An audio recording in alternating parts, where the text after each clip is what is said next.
भाइ बहिनीहरू, यहाँ हामी एउटा समकोणी त्रिभुज देखिरहेका छौँ जसको कर्णमा बनेको वर्ग h² = 85 दिएको छ।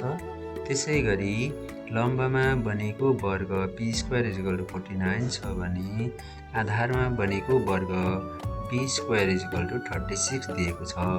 अब पाइथागोरस साध्य अनुसार p² + b² अर्थात् 49 + 36 = 85 हुन्छ, जुन समकोणी त्रिभुजको कर्णमा बनेको वर्गको क्षेत्रफलसँग बराबर छ, जसलाई यहाँ क्याल्कुलेसन टेबलमा पनि देखाइएको छ।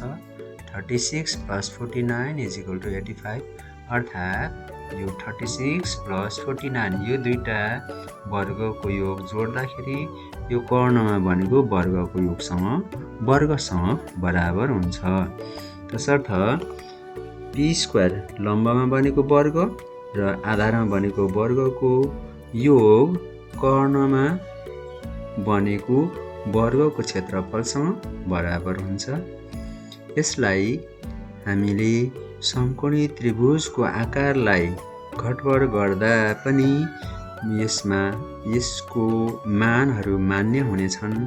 जस्तै हामीले यो अवस्थामा समकोणी त्रिभुजको मान परिवर्तन भएको छ। यहाँ अहिले यो लम्बमा बनेको र आधारमा बनेको वर्गहरूको योग जोड्दाखेरि 74 हुन्छ। 49 + 25 = 74 हुन्छ, जुन यो कर्णमा बनेको वर्गको क्षेत्रफलसँग बराबर छ। यहाँ क्याल्कुलेसन टेबलमा पनि हामी देखिरहेको छौँ। त्यसै गरी यसलाई अहिले हामीले आकार परिवर्तन गरेका छौँ। समकोणी त्रिभुजको आकार परिवर्तन भएको छ। यस अवस्थामा यो लम्बमा बनेको वर्ग 49 र आधारमा बनेको वर्ग 64 छ। 49 + 64 = 113 हुन्छ, जुन कर्णमा बनेको वर्ग हो, जसलाई यहाँ क्याल्कुलेसन टेबलमा पनि देखाइएको छ। 64 + 49 = 113।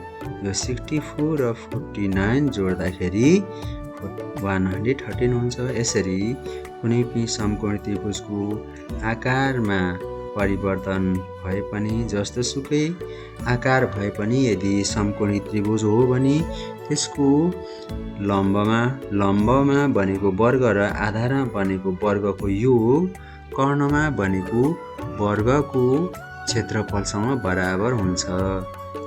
यसरी पाइथागोरस साध्यलाई प्रयोगद्वारा पनि प्रमाणित गर्न सकिन्छ।